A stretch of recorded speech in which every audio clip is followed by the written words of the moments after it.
Liar. Everywhere. On netrootsradio.com.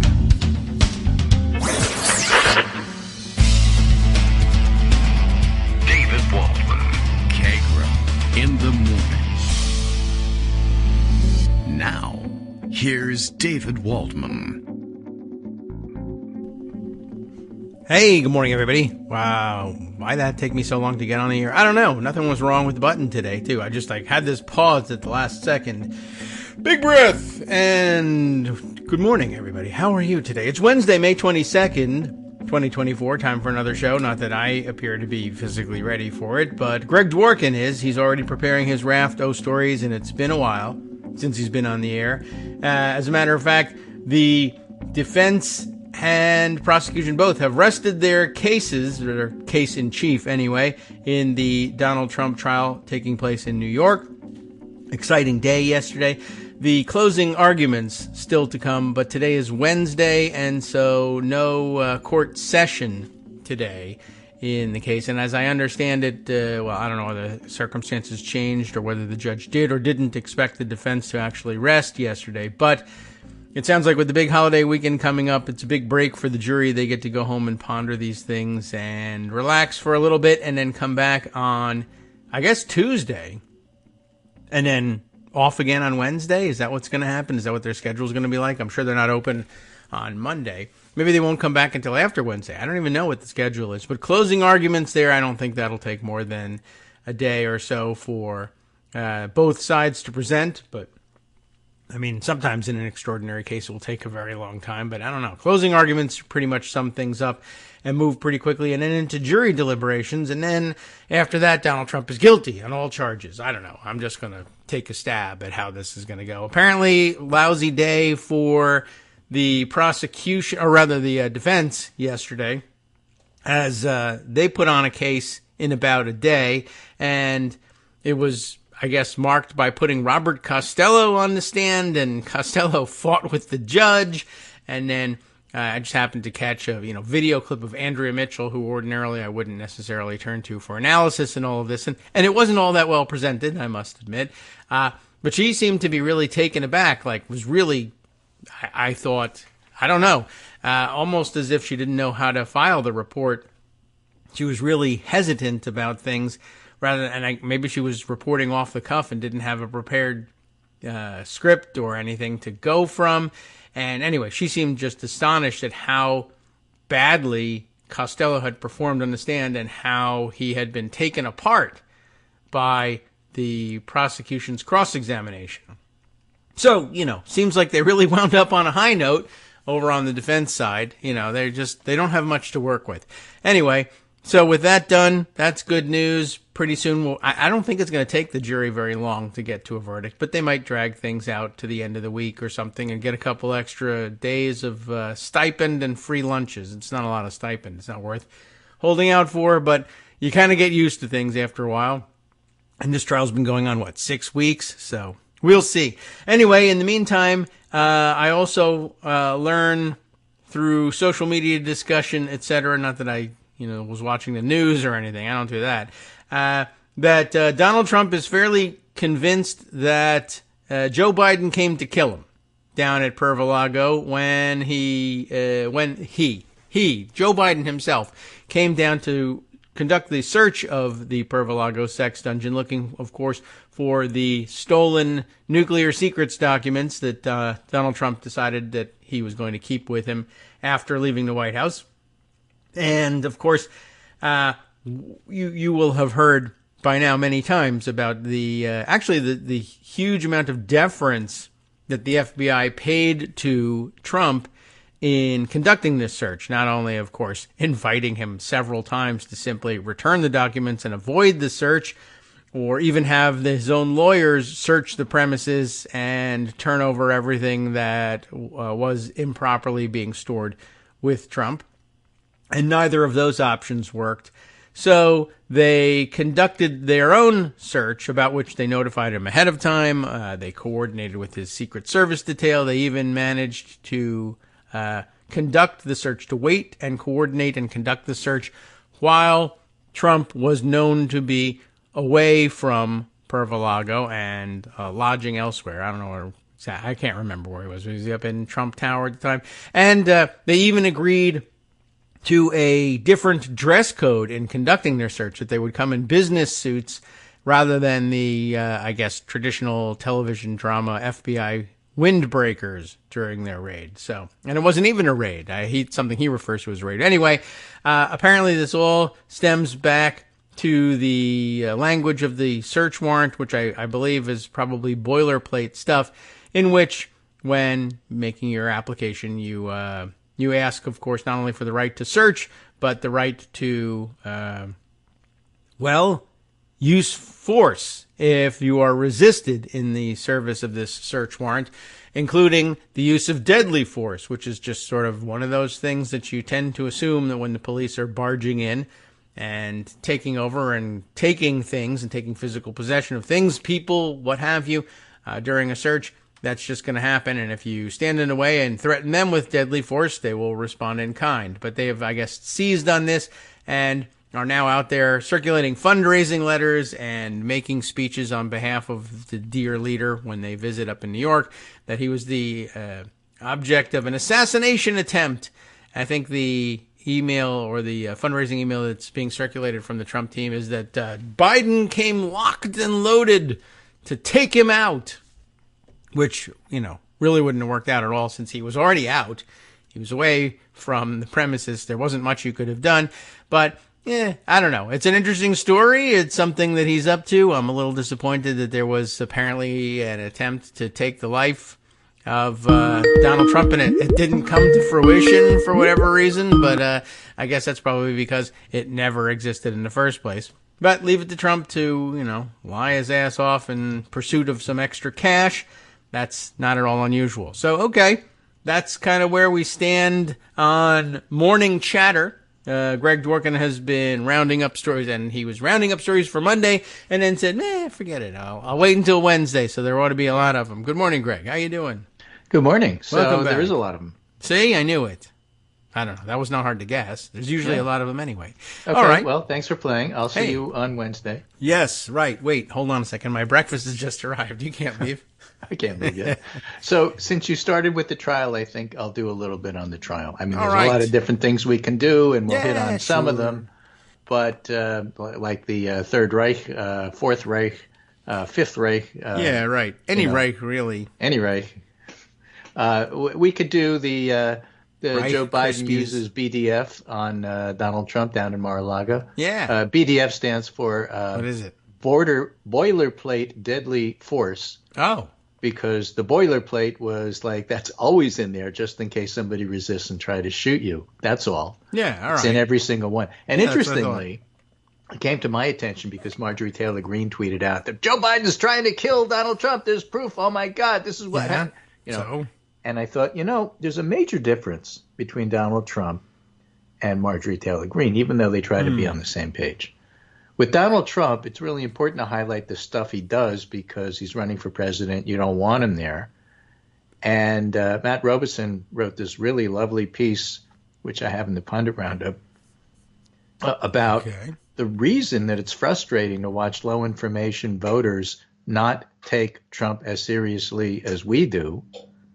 The trial, the over-the-top fascism, et cetera, is because they don't know about it. They consume about 10 minutes of politics a week. They have no idea. And when you tell them, I mean, if you look at newspaper readers and people who follow the news regularly, that's, according to the polls, it's like 75-25 Biden. Yeah. But it's overwhelmingly for Trump if you only get your news from social media or you don't get any news at all. So that's why it's important to highlight Trump. Marjorie Taylor Greene, on the other hand, is best ignored. So the fact that she tweeted out something about Biden trying to kill Trump is, that's nice. It's legal now. Why don't you get censured and resign? Let's move on to something else as far as I'm concerned. Okay. There is a Supreme Court ruling we're waiting for, which will tell us whether it was okay anyway. I mean, Yeah, different issue that was altogether, Trump's right? idea, though. You should be able to assassinate political rivals. Well, all right, then I will. Right, and retroactively. Fani Willis won her primary, and the Georgia appellate court is still ruling on her staying on the case, so that one's on hold. But the New York court they waited till after the election. Is moving at lightning speed compared to everything else. Whoosh. It may seem to go on forever at 6 weeks. The direct examinations and the cross-examinations that the Trump team does may seem to go on for 6 weeks, but it's moving at lightning speed, relatively speaking. Yes. Einstein said, look, everything is relative. He did. Well, yeah. That's true. Well, he had a whole theory about that. Did he write it down? Because he's probably pretty good at it. Yeah, I hope he didn't Schrodinger just say it that, and walk. Whether you can read it or not depends on whether or not you open the, click on the link. Oh, okay. All right. I mean, it's there until you click on it, and then it may or may not be there. Oh. But, well, that's a different theory. The point there is that if there is a point to all of this, right. is the trial was just really super interesting. Yeah, I get that people aren't following it. I get that this is not, the thing that the conviction will be, but not necessarily the trial itself. But it's just so fascinating, especially if you're a New Yorker like me, because these characters, right out of Damon Runyon, these are guys and dolls caricatures come to life and put on the stand and under oath. And it's just fascinating. Okay, so Michael Cohen is like not your best friend. He's not, going to win any community awards for service. He's a mook. Okay. He's always been. I mean, but as one of the prosecutors said, there's an old saying with prosecutors, if you're going to indict the devil, you got to go to hell to get your witnesses. All right. And that's what we have here with Michael Cohen. So you don't have to think he's a good guy. And the whole approach from the defense is, let's make sure everybody understands Michael Cohen is not a good guy. He lies, he cheats, he steals. That's not the point. They already have corroborative circumstantial evidence, an extremely strong case that Trump did what he's accused of. More on that in a moment. And Michael Cohen was only there to give the direct evidence part. I was there. Yeah, he said it. What you think the circumstantial evidence says, that's what it was. Okay. And that's the only reason why he was there. So you can beat up and bloody him all you want, and the defense did that on a single phone call that was immediately refuted on cross-examination. There was one single phone call with Keith Schiller that Michael Cohen said, look, I called Schiller because I knew he had access to Trump, and I wanted to talk about the Stormy Daniels thing. And the defense said, but we have these contemporaneous texts with Schiller that you were talking about something else entirely. That you were being hassled by a 14-year-old. Yeah. Oh. Huh. and they spent like an hour on that. And it's an interesting diversion. And therefore you can't trust Michael Cohen's recollections about these phone calls, all the other 6 included, and everything else that he said. And therefore you can't trust Michael Cohen at all. That was the gist of what the defense was trying to do. What else? And the prosecution comes for the cross and says, is this a picture of Keith Schiller standing next to Donald Trump, and was this 2 minutes before your phone call? Oh, it was? That meant that he really was in a position to pass everything you said. No further questions, Your Honor. So the defense just really didn't have a strong case, and because they didn't have a strong case, they wanted to muck up the jury by pulling a Federal Elections Commission, partisan Republican, to explain why Trump didn't really violate federal law. And Marchand said, no, you can't do that. I'll give the jury instructions, not you. Okay. And so instead, they decided to go with a guy named Robert Costello, Bob Costello. Yeah. Another Lou, from New York. Bob, right. Okay. Bob Costello is basically a thug that works for Giuliani. And he called Cohen and said, I can be your lawyer. I got access to Giuliani, and Giuliani has access to our friend. And so it's a real good back channel for you to communicate if you don't want to communicate directly, because the FBI's just raided your home. So, you have to be careful. And you have no phone. And besides, I'll be your legal counsel. And great. And Cohen said, I don't know if I really trust you. You work for Giuliani? I don't necessarily think that's like the best idea. Yeah, not at this And so point. they got into Thank it, and you. they got into the relationship on the stand. Okay. And Costello says, no, Michael Cohen is out to get Trump. He had nothing on Trump. There was nothing he could contribute. I'm telling you that nothing that was said by Michael Cohen is true. I didn't threaten him. I'm not trying to represent Trump. I'm trying to represent him. I'm doing my best. He didn't pay me, so we split. That's all that happened. And Hoffinger, the prosecution, produces emails. Here's one of them, because there's like a long email from Costello to a number of other people and some to Michael Cohen. But this particular one to somebody else says, a direct quote from the email. It's to Jeff Citron. Jeff, it's time for you to call Michael Cohen as he has failed to respond to me in my email and text. Here's a paraphrase by Katie Fang. We can get Cohen on the right page without giving the appearance that we're following instructions from Giuliani or the president, in my opinion. This is the clear and correct strategy, signed Bob. All right. Well, that sounds like... So I interpreted it a little different than Katie Fang. Yeah. The cross-examination by Hoffinger went along the lines of, did you ever send Michael Cohen a retainer? And Costello says, yeah. Send Michael Cohen a retainer? Yeah. Okay. Yeah, because I want to be his lawyer. I want to be on retainer. I want him to hire me as the lawyer. And the cross says, well, did he ever sign it? No. And the cross said, okay. So then explain to the jury why this offer to be Cohen's lawyer was inserted into a newspaper and wrapped around a fish. Are you trying to send a message? And Costello says, yeah, I like fish. Okay. I mean, basically, that's how the cross-examination went. It was just devastating. Every single time Costello said something, they had an email produced that said, you lied, right here. It's just devastating. Well, and that was their last witness. good. And then I rest my case.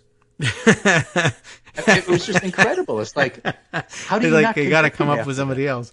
Yeah, that's pretty good. All the things that we said are untrue. Your Honor, I rest my case. Right. All right. So, if you want so basically, the prosecution's going to say, look, David Pecker explained what the whole deal was. Stormy Daniels confirmed part of it. And all the other corroborating witnesses said, yeah, the records are legitimate. Michael Cohen says, everything that you already heard about, I was there, I saw it, it happened. Mm-hmm. And their one refuting witness, the one witness that they called, basically lied to you about everything. Now, remember, back at the beginning, 6 weeks ago, the prosecution said he never had sex with Stormy Daniels, and these payments were for legal fees. Defense said legal work yes. Right, that were done. And we have shown beyond a reasonable doubt that's not true. Yeah. It's not true. And nothing else that they said is true. Nothing the defense is saying is true. Yes. And it's interesting. So it's up to you. One witness you called. And he wasn't telling the truth. And it wasn't Donald Trump. Yeah, now, that too. Can't, you don't have to. You can't infer anything from that. The judge will instruct them. Sure. And the jury's saying, I'm human. I know what that means. Yeah, right. Donald Trump has told them 100 times what it means. Pleading the fifth, refusal to testify on your own behalf. Who does that? Criminals. Criminals do that. Guilty people do that. Except me. Right. When I do it, it's awesome. Now, there's two main reasons why Donald Trump didn't show up on the stand. Sleeping and farting. Yeah, no. The other because he could have done that while he was on the stand. He just would sleep and fart under oath, that's all. It would be the court reporter saying, like in the record. How do I type this noise? Yeah, exactly. Let the record reflect. No, that's not why. Oh, okay. The second reason is that he would have lied. Yes. Or pleaded the fifth. Because there's no other alternative. Sure. And the first is that by participating in a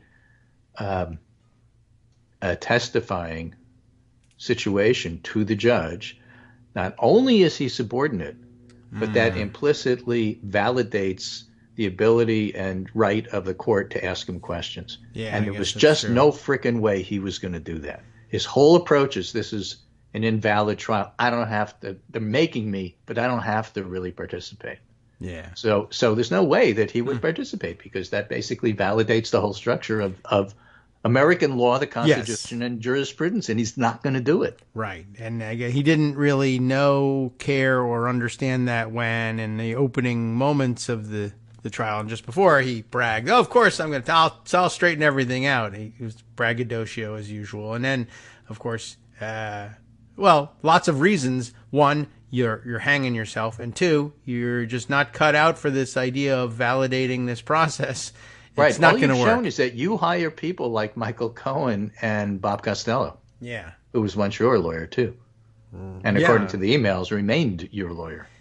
Did Costello at some point represent Giuliani in something? I can't recall. Yeah. He did, didn't he? And Yeah. Didn't he not get Every paid? case that Giuliani lost, Costello was representing him. Yeah. I mean, Costello has a nearly unbroken track record of election interference lost cases. Well, there's no other kind, other than the kind that you lose. I don't have the list in front of me, but absolutely he represented Giuliani, and absolutely he lost. Okay. Well, that's what he's used to doing.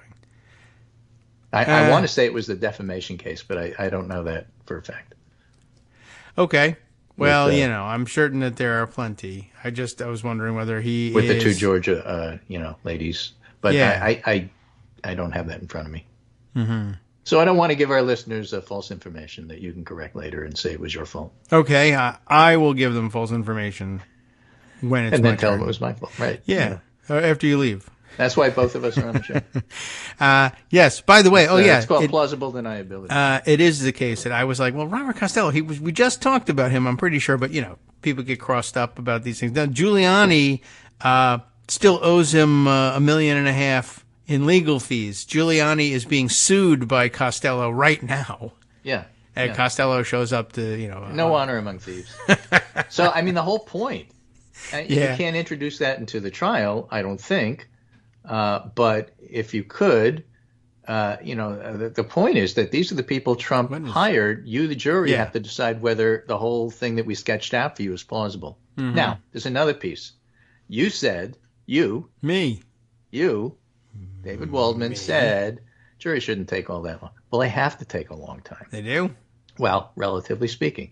Why? They're going to have to spend a day filling out forms. Oh. In New York, that's what happens. Okay. For a jury. So there's one day right there where they don't even get to deliberate. They're going to spend the entire day filling out forms. All right. And then they get to deliberate about certain things, and it's really complicated under New York law, which is why after they give their final summaries, closing arguments, then the judge has to instruct them on these jury instructions, which are going to be key to the trial. What can you say? What can you use? If you decide a particular word is used that you unlawfully did X, Y, or Z according to the prosecution, what does unlawfully mean? What's the meaning of is? There's a whole lot of stuff that's being argued between the two sides, the prosecution and the defense this week, which is why it's going to take until next week before the jury gets those instructions. And when those instructions come, the instructions themselves, Marchand has already said, is going to take at least an hour. Yeah. This is complicated stuff. Yeah. And that's not terribly unusual. And I guess the forms they had, I'm not familiar with, but I suppose they have to fill out this is from a New York lawyer who things does that this. say they agree to these terms. There's no such thing as speed because, there's a lot of administrative work that goes on beyond this. He says, I'm not only experienced with prosecution and defense, I was on a jury in New York. And I'm telling you, it takes a couple of days before you really get started. Okay. Well, I could see that being the case. What with New York lawyers and all. So, I mean, if you have complicated if they directions, do it on Tuesday, it'll make things and then worse. give it to the jury, and they start deliberating. If the court is closed, they can still deliberate. Yeah, I think so. Because the building isn't closed, they just don't have the people There's in no there. Courtroom so if they proceedings. do Wednesday and then Thursday, they could have it by the end of the week, or it could be the following Monday. Yes. Well, it depends who's catering and whether they are enjoying the lunches, and they might want to stretch it out a little bit, or whether they get the weekend off. Right. Yeah. So it could take them a little because while. It's Memorial Day, but after that, we don't know. So my experience so far with this trial is that when you think it's going to happen now, it happens a week from now. That's just the way it goes. All right. Well, that's typical of many things. Right. We thought closing arguments were going to be, now, but no. We thought it was going to be yesterday. No, it's going to be a week from yesterday. Okay. Well, the defense had to at least be given the opportunity to call the witness. They only had one, and he was terrible, but... Well, they had two, but they just added another 12-second. But you can't infer anything from that. You can't infer guilt from pleading the fifth. But let's just say the optics aren't good. Yeah, all right. It's worth saying. Okay, and particularly if they already decided you're guilty, and now they just have to decide how. Other things that the judge and the two sides, prosecution and defense, have to decide is what are the limits for what the jury is actually supposed to decide.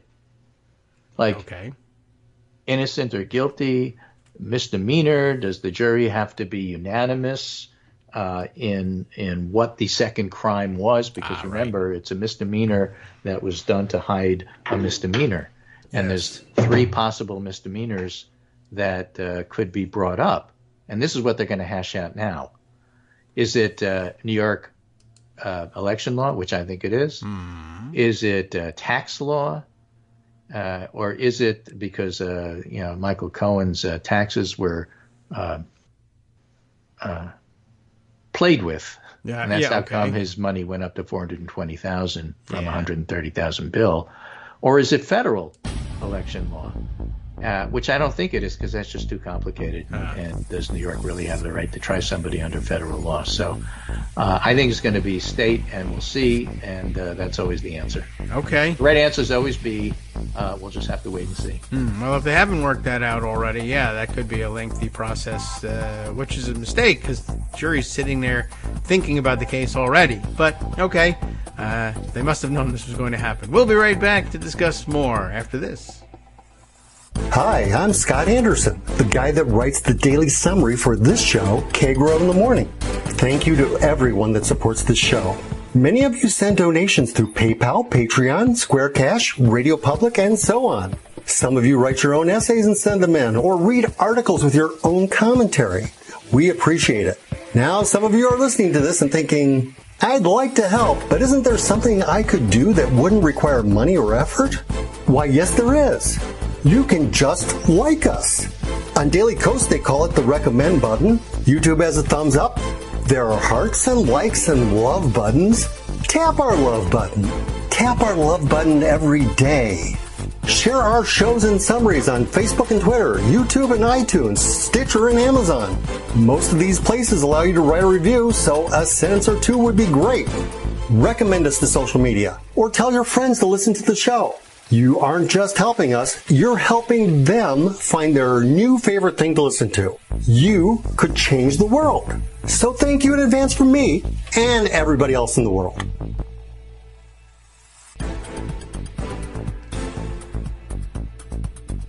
All right, welcome back now to the Kagro in the Morning Show here on Netroots Radio. We're still going over today's news. All right, so the New York City trial winding up, winding down. Which way do you wind in something like this? Winding sideways because, Sidewinder. Reach for the sky, Sidewinder. All right. So before we go into a little bit of politics. A little. Yeah. I want to talk about politics, but in a sort of different way. This was an indication of how things are going for the Trump campaign. How's it going? The inexorable, he's winning, yada, yada, yada. Okay, so this is from the new news site Notus, N-O-T-U-S, not us. So you may have heard that Rick, who spells his name R-I-C, Rick Cannell, who is the Shadow Secretary of State, arranged a meeting with Arab American leaders in Michigan. All right. At a El Cheapo chain Italian restaurant, by the way, in Troy, Michigan. Delicious.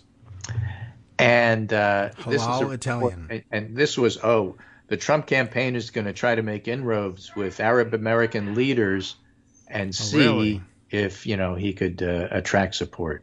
Sure. And here's the report. It goes, This is the headline: like a lead balloon. Yeah. Shadow Secretary of State meets with Arab American leaders. As Arab Americans hold back their support from President Joe Biden until he changes course in the Israel-Gaza war, Donald Trump's Shadow Secretary of State, Rick Cannell, met with Arab American leaders Tuesday night to try to convince them the former president is a viable option. It didn't go well. Okay.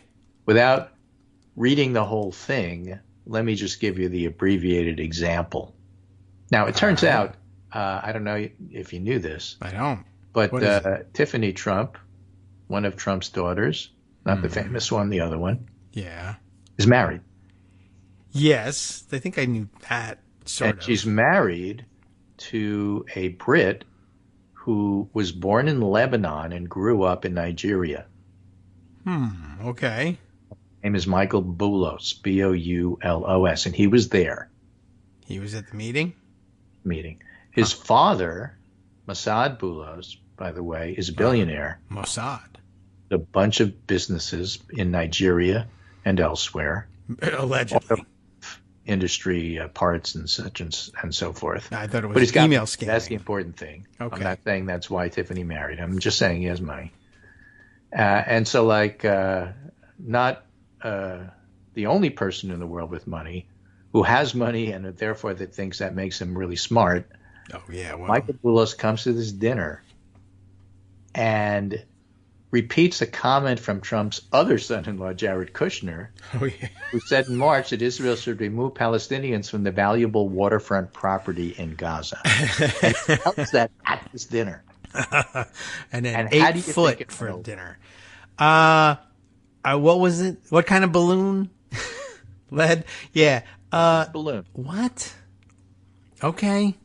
L-E-A-D. A lead balloon. Oh, all right. Yes, he's the lead balloonist in all of this. Yeah, he's the lead balloonist. Another participant in the meeting stressed that Grinnell kept saying how brilliant Trump was with his handling of the Abraham Accords, which are agreements Israel signed with certain Arab countries in 2020. But this person also mentioned Kushner's comments about turning Gaza's waterfront property into world-class beaches fell flat. This is either too naive or stupid. Even the Israeli press made fun of Kushner when he said that. Frankly, I don't want to say bad stuff about him, but he's clueless. So that's how the dinner went. Okay. And, certainly there were people there who probably were very receptive to this. Like one person said, it was an interesting and positive meeting because they're reaching out to our community, end quote. There are some very wealthy There are some very Arab-Americans wealthy Republicans who are going to vote Republican who are trying to put the best possible spin on this. I get that. But in terms of what kind of impact it's going to have, not much. No. Not with the greater voting public. I think they see pretty clearly what's happening, and it's not. The outlook is not great for Palestinians ever. Much less so under this Trump. other thing happens while this is happening. This other thing happens. Wow. Donald Trump's campaign and social media account posts a very sophisticated video. What's next for America? It's about 30 seconds long. 30 seconds. And it's got mention of the next Reich. Right. Yes, because of how important that is here in America and how frequently we refer to ourselves as the Reich. Right. As Reed Galen says, Donald Trump's unified Reich, bullhorns, not dog whistles. Last night, Donald Trump posted a 30-second video of what life in America will be like if he's reelected. Closed borders, mass deportations. But this was something new, different, and darker than anything we've seen before, and that's saying something considering Trump's Hitlerian comments about vermin immigrants poisoning American blood, his rants about retribution against enemies, becoming a dictator, or seeking a third term. To understand what's at work in the video and its aftermath, we need to break down the situation's ideological, logistical, and political nature, and the ideology comes first.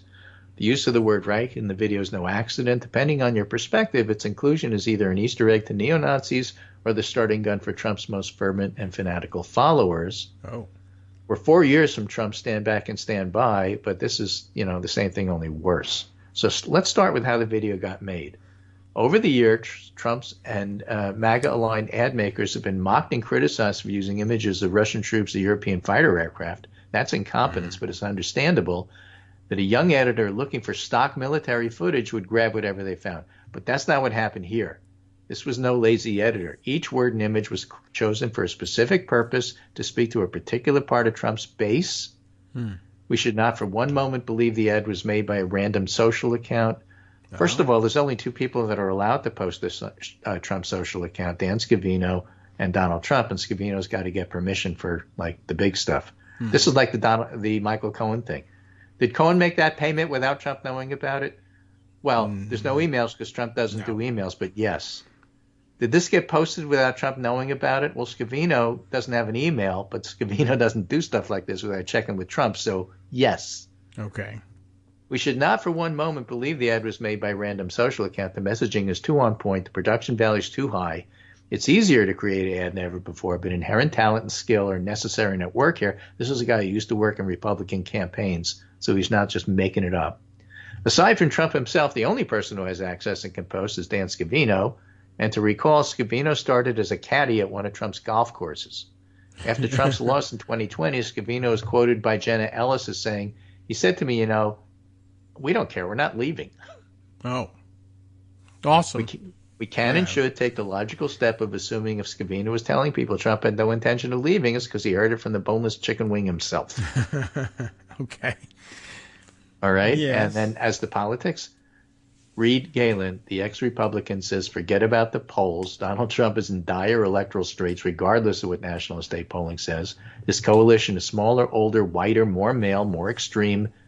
And the noteworthy part of this episode for the Trump campaign isn't that they posted a video talking about a Reich. What's more interesting is that after the firestorm that erupted, his organization took it down. Donald Trump never backs down. He doesn't parse his words. He doesn't have campaign staff clean up. He always doubles and triples down. The reaction they're seeing from the media and Democrats was so overwhelming that even the turncoats in Mar-a-Lago realized they had a 4-alarm fire. We should and must press our advantage. Trump's the only able to hold on to what's left of his support because they see him as invincible. That's why he won't testify at the trial. That's why it's important, this is me talking, for the media to cover Trump, even though you're sick of him, but not cover Marjorie Taylor Greene. She doesn't deserve the attention. He does. And this, by the way, proves he isn't invincible. One 30-second spot can help pierce his aura of inevitability. There may be millions of Republican and independent voters who don't like Joe Biden, but neither do they have any interest in living in a unified Reich. Now, let me point out. Don't they, though? This would be a great thing for the Biden people to talk, to invite these 40 Arab American leaders to a really nice restaurant. Yeah. Show them the video and say, there's a difference between the two sides. Yes. And guess where you're going to fall if the unified Reich happens. True. They must. So unified Reich, they know this. Reed Galen writes, is a specific construction. It's not the USA or language that resembles Trump's desire to reunify divided people. It's not even MAGA. What unified Reich represents is a man and movement who see themselves as the top of a power dynamic and 330 million Americans who serve them. So for my ad-making friends out there, here's an image. One of Donald Trump's minions erasing the state line between Illinois and Missouri, blue and red neighbors. Trump and conservatives may espouse states' rights, but unified Reich telegraphs Trump's desire to recognize America not as 50 independent federated states, but one white Christian nation under Trump, indivisible, with liberty and justice for none, actually, for Donald Trump and nobody else. Anyhow. So that's his writing. That's how he thinks that they should approach this. Though. It's not really all that different from, I think, how the Democratic consultants are going to see this. But this is a piece in Media Matters about the actual group that made the video. Oh, all right. We know who it is. That's good. Let's find out. Yeah, apparent meme team. That's what he calls himself. Yeah. Or the meme team. Yeah, not MEAN, but MEME, the meme team. Right. Leader Brendan Dilley told women, this must have been on a social media broadcast of some kind. Wait, he told who? Quote, not to worry your pretty head about these politics, end quote, and that what you need to concern yourself with is how come the floors in the kitchen aren't as shiny as they were 2 weeks ago. So, good guy. Now, the post was deleted after Trump's campaign press secretary, Caroline Leavitt, said the video was created by a random account online and reposted by a staffer who clearly did not see the word. I see. Now, I don't know if you're aware of this, but Trump is enlisting lots of meme teams, paying them a lot of money to go out and troll on social media. For plausible deniability, he can then say they were a random account, but they're not subject to any FEC regulations at all. They're basically a meme super PAC. Yeah. Okay. I mean, they're super bad. But unlike super PACs who have to tell you where the donors are coming from, they don't. So if it's from Russia, Russia, if you're listening, set up some meme teams and pay them. Maybe they're Despite part of the Levitt's unified claims that the Reich. video came from a random online account, the Associated Press revealed it appears to have been created by a meme creator who goes by the username Ramble Rants and is part of a group of meme makers that has ties to the Trump campaign. The account repeatedly defended and posted the video in response to criticism, saying it didn't evoke anything except peace and prosperity, and the account positively responded to other users that offered praise after Trump shared the video. He also defended the video, saying, people imagine there's Nazi propaganda when there's no mistake, and there's only an imagined mistake. There's only an imagined controversy, and you only effing react to imagined controversy. So double down. Okay. I mean, I don't know what. They keep making this mistake. Yeah. Sheriff Trump and his stars, campaign have repeatedly shared the meme team's material, and the campaign reportedly privately communicated with members of the meme team, giving them access and making them specific requests for content. And at least one instance shared behind-the-scenes footage to be used in videos, according to members of the team. Trump's been photographed with Dilley and reportedly sent personalized notes to several of the groups of members thanking them for their work. So also a little bit of federal election law violation in there, just for fun. Coordination. And by the way, this guy Dilley unsuccessfully ran for Congress in Arizona in 2018, and is a QAnon guy. Yeah, sounds like it, and it sounds like a really great catch as a significant other as well. Right. That's nice. On January 19th, Dilley said women who vote will be faced with two options: continue to allow Democrats to control law enforcement, which will undoubtedly result in them getting raped at some point in 2025 by illegal immigrants. Wow. And then on February 8th, Dilley said, I hope everything goes back to the 50s when women could focus on their pretty dresses and their house and their children, making me sexually satisfied all the time and also food. Yeah, so obviously it's a quote. bit of shtick as well. Not that he's not serious about it. I mean, but he's clearly in the business of upsetting people with outrageous statements. Right. And, on February 20th, Dilley called for his meme team to target Nikki Haley and anyone she knows because they can't pivot to focusing on Trump, quote, until this person is utterly destroyed, end quote. He called Haley a dumb bitch and a lying, dirty hoe, and has repeatedly used the word bitch to describe other women like Hillary Clinton, Taylor Swift. So you're saying Reich Candace was an Owens, error. Yeah. and Kayleigh McEnany. Sure, why not? I mean, the guy's got issues here. Yeah, to say the least. I'd say that's like And red he's a valued flag member of the type Trump team, issues. by the way. And you should be checking on his firearms ownership wherever he lives. Yeah, and look in the crawl space as well while you're checking the premises. This is a real winner. He's a real Reich, winner, obviously and a absolutely mistake. Galen is right. Tie this video and this guy to the Trump campaign. Sure. Now, there will be people out there Who love it. who love it, and there'll be people out there who say, yeah, we already know he's a bad guy. We're voting for him for other reasons. And I go back to the Matt Robeson article about people really don't know, and make them know. Make them know by telling it.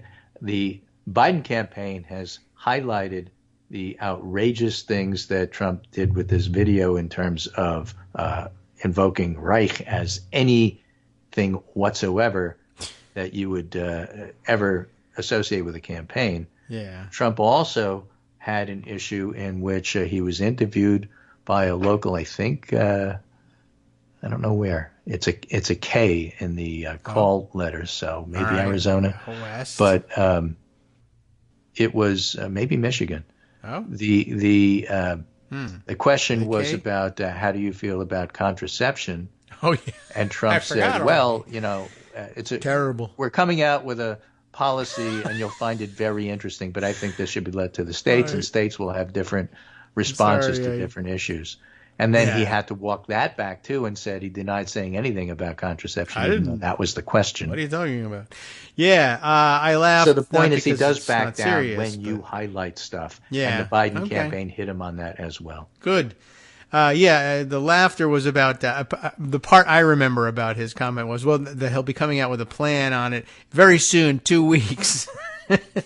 He actually did the 2 weeks line, which is, it's become famous, but only among, people who watch the news. But it's been years that every time, if he doesn't know what the hell he's talking about, that what he'll say to you to get you off his back is that he's coming out with a policy or a major speech or a big, policy. We're going to do a major press conference in about 2 weeks, 3 weeks, a very short period of time. I think it was Josh Marshall who'd said something along the lines of policy that I have a new policy and I'll tell you about it, but it's currently under audit and I can't release it until the audit is done. It's essentially that. And he's been doing this for the whole time he's been in politics and probably he's been even doing before it that. Since 2016. Yeah, to about 2. But that's it's the most amazing tell you ever saw that he keeps going back to 2 weeks with it. Is that? And I guess, but it works because his voters are stupid.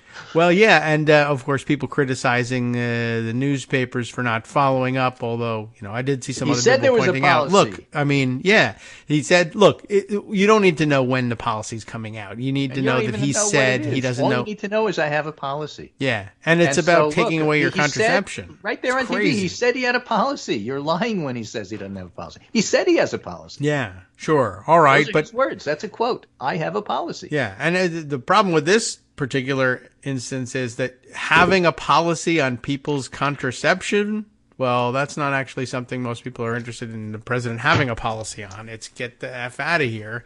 It's none of your business. But it's also a lie about having something prepared, and it's also a lie that's stalling for time. And, it's absurd on its face. And then, of course, that on top of the Reich thing being like how many times have they accidentally inserted Nazi language or imagery into things? I was saying yesterday, I've lost count of whether, is this the 14th time, maybe the 88th time they've done this? Right. Wink, wink. Right. So who knows? But so this other guy sounds like a real winner. I know. Dilly. Perhaps the only policy he really has is he insured his golf swing. Maybe. He may have done that at some point. What's the difference? He just declared himself the club champion anyway, whether he can swing the club or not. But this thing, I don't know. I guess we should make it like the Wilhelm scream thing. Once you hear the 2 weeks dodge, then you'll hear it every time, and you'll laugh every time he says something like this. Very short period of time. Yeah. So what was Donald Trump's latest policy proposal? Well, he Wilhelm screamed it. Yeah, right. We don't know when. We don't know what it is, but he screamed that it was coming in 2 weeks at a very major press conference. I'll be giving a major address on this. That's another thing too. If something major is happening, no, it isn't. Believe me. So, in other news, I'm saying believe me. Speaking of courts and speaking of Arizona, we've mentioned both of those. Rudy Giuliani pleads not guilty as Trump allies are arraigned in Arizona 2020 election case. I guess that Robert Costello's not representing him because not only does he not get paid, but he was in New York in the witness chair. Yeah, although I think he might have made his plea remotely. I don't think he went to Arizona to do it. Yeah, I mean, look, there are other defendants. Kelly Ward, who used to be the Republican Party chief there, Mark Meadows, who you may have heard of, Jenna Ellis, who you may have heard of, Christina Bobb, make attorneys, get attorneys, former Turning Point USA Youth Director Tyler Bowyer, B-O-W-Y-E-R, and Arizona Republican state election officials. The interesting thing about that is Christina Bobb, herself a lawyer, happens to be the election integrity coordinator for the Republican National Committee right now. Right. Yeah. The Republican National Committee. She's got this on her resume. Yeah. Why should you hire total me? Mess. Because Arizona's suing me on your behalf. Yeah. Oh, you're hired. Okay. And we're stealing all the money as well. So Lara Trump is emptying the RNC out, the coffers from one side.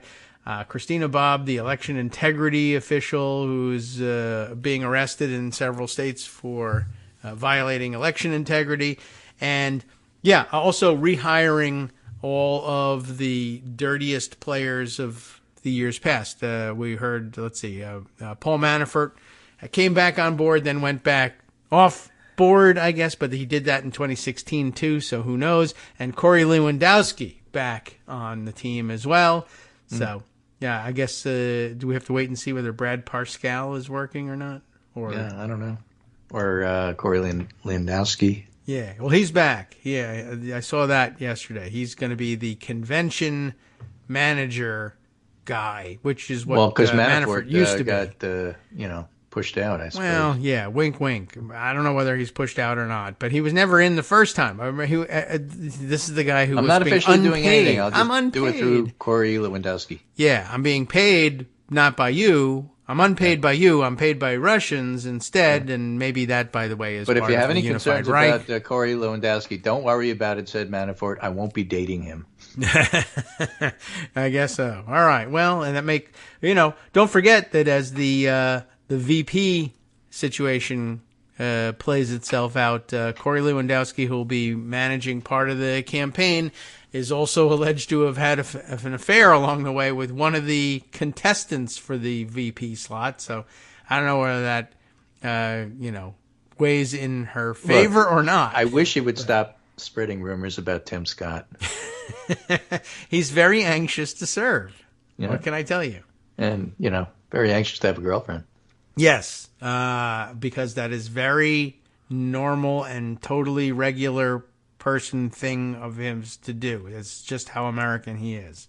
Anyway. Just want you all to know that. There's this Arab American meeting with Republicans in Michigan, and Portland, Oregon, and its left-leaning tendencies. Yes. So Oregon had a presidential primary. Did they? Yeah. Well, Wednesday, they're we get to entitled. talk about stuff that happened on Tuesday. Okay. Yes, right. I forgot. It is Wednesday. Fani What Willis happened? won her primary easily, and she'll win her general election easily. The judge presiding the case, Scott McAfee's up for election. He won. And I think that's a general election. That wasn't a primary. Oh. But that was Georgia. Yeah. In Oregon, presidential primary, Joe Biden, 88.1%. Marianne Williamson, 7. Total write-ins, 4.9. It's by mail, so I can't tell you that the voting is complete. They're all write-ins if it's by mail. But sort of. Yeah. I wrote you a letter with who I voted for. I wrote you a mail-in. But my point is that with Biden at 88%, not much of a protest vote there. Yeah. Which leads me to my Statewide. next article piece here by John Sides. What voters say is important doesn't actually affect their vote. Oh. Uh-oh. Well, Polls now what? measuring people's political priorities can't tell us why they'll choose Biden or Trump. And again, I go back to that Arab American meeting with Republicans where a Republican-leaning guy walked out and said, yeah, I heard the comment about, what Jared said, and I know the guy's clueless. And I'm fully aware that we went there not with people asking what they could do for us, but rather what we could do for them. I get all of that, but it was an important and interesting meeting because I've already decided to vote for him. So I don't really have to give you criticism of what they said. It doesn't matter. Okay. This is something that really is important to me, which is why I was invited, but it doesn't really matter. Yeah. Well, money is important, And to John him, which is Sides why he says, was you know invited. what? You're Yeah, right. exactly. So all the exercises have the uses in polling, but what are they not useful for? Identifying the factors that actually matter to voters at the ballot box. That's the conclusion of a 2020 paper, and here's the paper title. More important, but for what exactly? The insignificant role of subjective issue importance in vote decisions by political scientists Thomas Leeper and Joshua Robeson. Okay. So he goes the on authors. to, and I think I sent you the link like 9 You times leaked it. by All accident. right.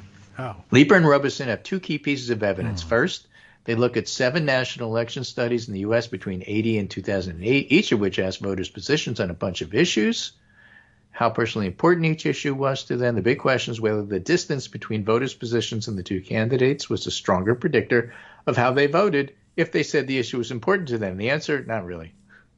Okay. Find little evidence of a consistent role played by subjective importance. Here and there, they saw the expected finding, But second, Lieber and Robeson did an experiment where respondents chose between hypothetical candidates who varied randomly in their issue positions. Once again, the question was whether respondents were more likely to vote for the candidate closer to them on an issue when they said the issue was important, and once again, they didn't find much evidence. They fit with a long vein of research showing people are not good at articulating the reasons for their choices. That's because pollsters don't ask and the voters won't tell you, because basically I'm white. Yeah, or I added money, that, but that's what's going on here. Like, yes. Why are you for Trump despite everything? Either I'm white adjacent, or I want you to think I'm white.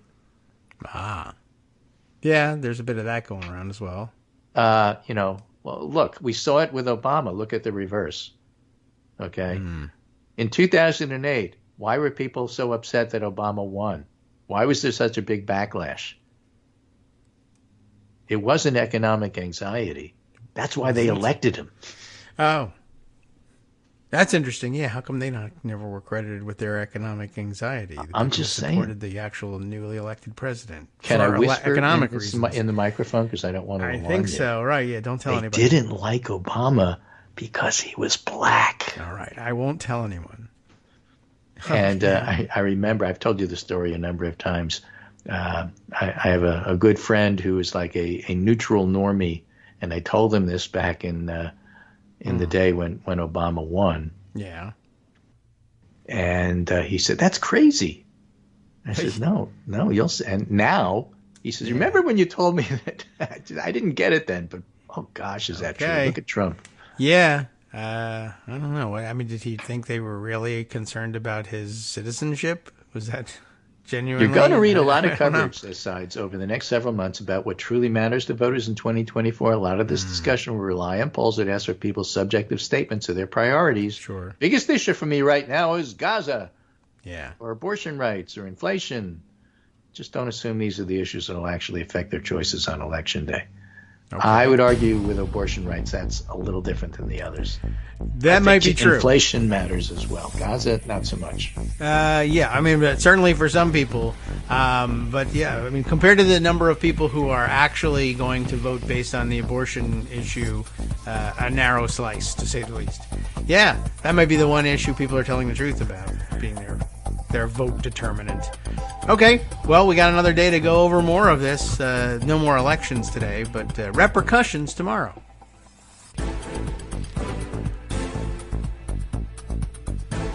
All right, welcome back now to the Kagro in the Morning Show here on Netroots Radio. I forgot to use the short break to figure out what exactly is it that we want to talk about today. Let's dive into Pocket and see what I had put aside and try and remind myself of themes I had wanted to visit today. Well, here's one. Steve Bannon taking to social media to list the latest hits from Elise Stefanik trying super hard to make it onto the vice presidential or onto the ballot as a vice presidential candidate, and demonstrating her loyalty by filing a formal ethics complaint as a New Yorker and a New York representative, an ethics complaint against New York judge, really justice of the, as we say in New York, justice of the Supreme Court, despite the fact that it's the trial court, Juan Merchan, who is, of course, overseeing the New York fart fest known as the Trump trial. And, okay, on what grounds?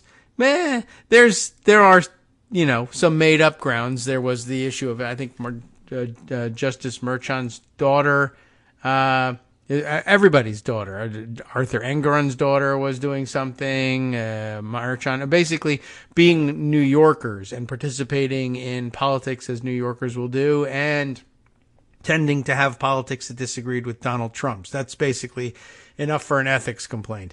It is also not Elise Stefanik's first ethics complaint on behalf of Donald Trump, because apparently in Steve's tweet here, not tweet, but Blue Sky post, that she has also filed, this now joins ethics complaints that she has filed against special counsel Jack Smith, Justice Arthur Engoron as well, who had presided over the Jean Carroll case. Or was it the Jean Carroll case, or was it that was the, I'm sorry, got them all mixed up again. That was the New York civil fraud case. And then also filing complaints against New York Attorney General Letitia James. And who else? I don't know. Let's take a look at Steve's fuller exposition of it over at MSNBC. Why Stefanik's new ethics complaint against Judge Merchan matters. Well, all right, convince me. House GOP conference chair Elise Stefanik is apparently trying to corner the market in filing ethics complaints. That's not really a market, so that's a big waste of time. Judge Juan Merchan is her new target. Again, Steve Bannon writing here at the Maddow blog over at MSNBC. Let me get a couple of pop-ups out of the way and tell you that as assorted partisans compete for Donald Trump's attention, his would-be running mates each try to excel in a specific area. This is a lane for them, essentially. For her part, House Republican Conference Chair Elise, not Elaine, get it, Stefanik, I added that joke, and it's not even a good joke. So why am I telling you that? I just don't want you to blame Steve Bannon for it. It's not fair. House Republican Conference Chair Elise Stefanik is apparently trying to corner the market on baseless ethics complaints. Doing pretty well there. Axios, who's an expert in baseless things of all kinds, reported that Representative Elise Stefanik filed an ethics complaint Tuesday. So far, that's the first new fact about it. It happened on Tuesday. Accusing the judge presiding over former President Trump's New York hush money and farting trial of a conflict of interest. There's a bit I added in that one.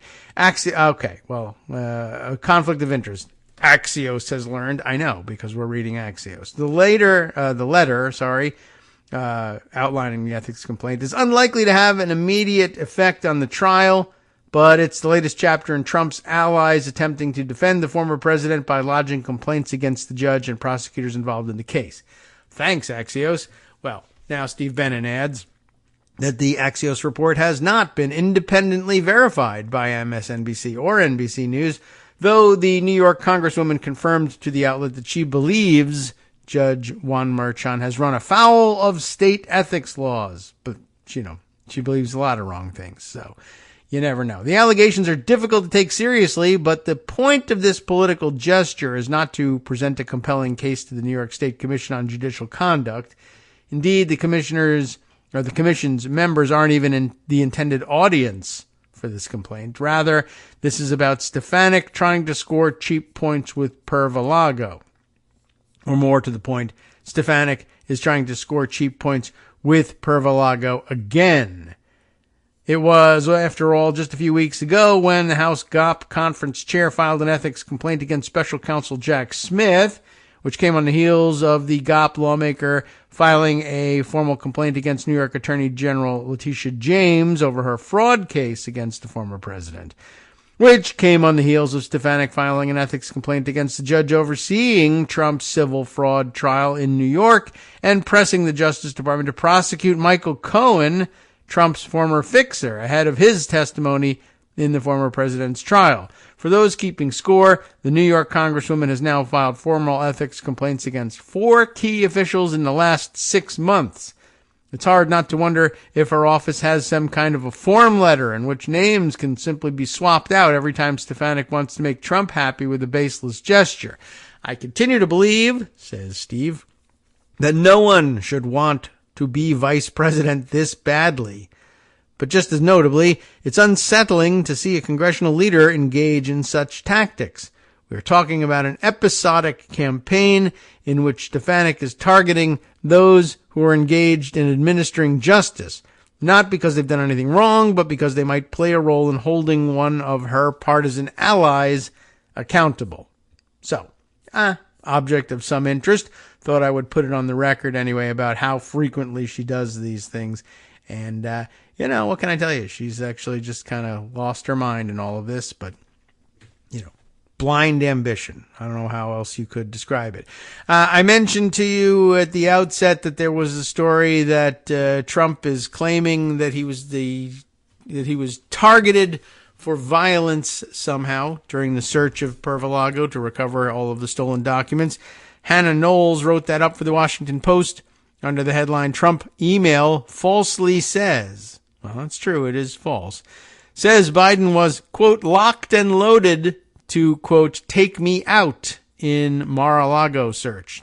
Well, it's a thought, but it didn't really happen that way. A former president falsely accusing his successor and rival of posing a threat to his life, they helpfully note in the subheader, is without precedent in modern U.S. history. I guess that's true. Trump on Tuesday falsely claimed in a campaign fundraising email that Biden was locked and loaded and ready to take me out during a 2022 search of his Mar-a-Lago sex dungeon for classified documents, an extraordinary distortion of a standard FBI policy on the use of deadly force during such operations. There's the kernel of truth for you. Trump appeared to be referring to a law enforcement document released Tuesday in court filings in the classified documents case that describes the FBI's plans for a court-authorized search on August 8th, 2022 at Mar-a-Lago sex dungeon, his Florida, sex dungeon and private club. FBI agents recovered classified material from Trump's time in the White House, which the former president is now charged with illegally retaining. One page in the document includes a quote-unquote policy statement on the use of deadly force, which says officers may resort to lethal force only when the subject of such force poses an, quote, imminent danger of death or serious physical injury, unquote, to an officer or another person. Keeping in mind here, we are talking about police officials, FBI really, but they're police as well. And you know how they get about threats to their life. They think they see them everywhere. And under certain circumstances, people get shot left, right, and center. But, not these circumstances. Trump, the presumptive GOP nominee for president, and some of his allies suggested Tuesday that this was evidence that Biden's Justice Department was prepared to fatally shoot him. Well, I guess they were, though he wasn't there. That's one of the big problems with this claim. In fact, Trump was not at his Florida property the day of the search. They would have had to have a really long-range gun to get to him. FBI agents specifically sought to avoid a confrontation with Trump, choosing a day when Trump would not be at that property and giving the Secret Service a heads up, the Washington Post previously reported. Like, everybody knew this already. But lots of low-information voters out there. A former president falsely accusing his successor and rival of posing a threat to his life is without precedent in modern U.S. history. Lots of things are. The comments marked a sharp escalation of Trump's baseless attacks on Biden as the former president faces, by the way, now that some of the charges that Jack Smith initially lodged against him have been dismissed. I think he came in initially with 92 charges. And guess how many were dismissed? 4, which is fantastic because that leaves, you guessed it, 88 criminal charges across 4 indictments in federal and state courts. Trump has frequently accused Biden of weaponizing the legal system against him in coordination with the Justice Department and local prosecutors. There's no evidence of such coordination. So, okay, that's 88 criminal charges across all of the pending cases, I guess. Not all just brought by Jack Smith, but I think it was Smith that had a couple of those counts dismissed at some point. Anyway, a Tuesday evening fundraising email from the Trump campaign that was signed in the candidate's name. I had nothing to do with it. I don't know how that happened. Arrived with the subject line, "They were authorized to shoot me," which is okay. Of course, he's arguing in favor of that in the Supreme Court, and he said he could do the same to people in the middle of Fifth Avenue. But he's saying this, of course, to the Biden administration, which makes it bad. They're just itching to do the unthinkable. I think a lot of people think about it. Fairly frequently, actually. Joe Biden was locked and loaded and ready to take me out and put my family in danger. Okay. I mean, not true, but a guy can dream, right? Trump also wrote on Tuesday on his social media site, Truth Social, that, quote, Joe Biden's DOJ and their illegal and unconstitutional raid, he capitalizes both the U and the C in unconstitutional, raid of Mar-a-Lago, now all caps, authorized the FBI to use deadly, parentheses, lethal, force, in case you didn't know what deadly meant. That really cleared things up. The FBI said in a statement on Tuesday that it followed standard protocol in this search, as we do for all search warrants, which includes a standard policy statement limiting the use of deadly force. There's actually a limitation on the use of deadly force. Don't just use it willy-nilly. Make sure that you feel like you're being threatened first. Remember, you have to tell people that before you shoot. Anyway, no one ordered additional steps to be taken, and there was no departure from the norm in this matter. And you know how much norms matter, right? FBI agents got approval from a federal magistrate judge in Florida to search Mar-a-Lago after months of efforts, don't forget this, to get Trump to hand over the documents at issue. Agents also arrived in deliberately casual outfits to lower their profile. Khakis and polo shirts. I thought they came in business suits. To comb the area and left with more than 100 classified records, some of which were top secret, which means, of course, he was hiding stuff, and the raid was successful. In response to a question about the differences between the policy and the law enforcement document and Trump's claims, his campaign spokeswoman, there's a new one now, Caroline Levitt, have we heard from her? Caroline with a K, of course. I wonder what her middle initial is. Anyway, she accused the Washington Post of waging a, quote, sickening attempt to, I'm going to do it in his voice, sickening attempt to run cover for Joe Biden somehow. The good news is Americans don't buy the pro-Democrat election interfering pro-Biden propaganda the Washington Post is constantly selling, she wrote in an email. It'd be too ridiculous to say it out loud, I guess, as I just did. The Biden campaign did not immediately respond to a request for comment, because come on. Some of Trump's allies echoed the former president's claims on social media. Of course, murdery traitor Green jumped right in. She went even further, apparently, than Trump on social media, writing on Twitter that the Biden DOJ and FBI were planning to assassinate President Trump and gave the green light. I wish they had. Throughout his campaign, Trump has used the charges against him to rally his political base and raise millions of dollars. He's pleaded not guilty to the charges, of course. Trump is currently on trial in New York. You know all about that. Trump's Tuesday comments add to a long history of false and incendiary claims. You know all about that too, but let's repeat them. False and incendiary claims about his political opponents, which Democrats and some Republicans have denounced, and has alarmed historians who have studied political rhetoric. Some of his supporters, including Republican members of Congress, conservative media personalities, and others, have often repeated and amplified his claims. It's not clear if Trump will stand trial before the election on the charges of mishandling classified documents. Prosecutors say Trump improperly kept top-secret documents from his presidency and then obstructed the government's attempt to retrieve them, which is all true. Okay, in case you hadn't heard anything about that, now you're up to speed on what he's being charged with in Florida. Okay. Well, anyway. Let's see. Here's something that Scott sent to me, which will be of some interest. Not so much interest that I would open it in a completely new window, but how about a new tab? Yes. Let's take a look at this. Since we spoke yesterday with Joan about the renewal of interest in filibuster reform among Senate campaigns, this is a current topic. This is MSNBC publishing Hayes Brown writing an opinion piece on the subject, noting that Senate Democrats are finally looking to fix their biggest mistake. Democrats are plotting how to get rid of the filibuster if they keep the majority in the Senate.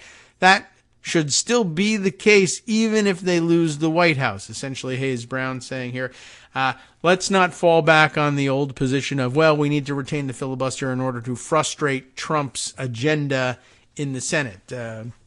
He's not really interested in legislating his agenda, for one thing.